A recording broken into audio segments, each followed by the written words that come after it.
தாண்டி 10 மாதமா குயவன வேண்டி அன்று கொண்டு வந்தான் ஒரு தோண்டி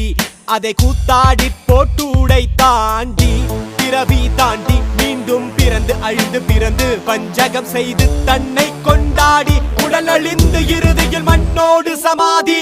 மலங்களும் மணக்கும் மேனி பொருள் கண்டு விளங்குமை ஞானி திரை களைய நினைவோடிருப்போர் முத்திரை காண முயல்பவர் அன்றோ மண்ணுயிர் கொன்று சுட்டதை தின்று தோற்றதை விட்டு வென்றதை கொண்டு ஆற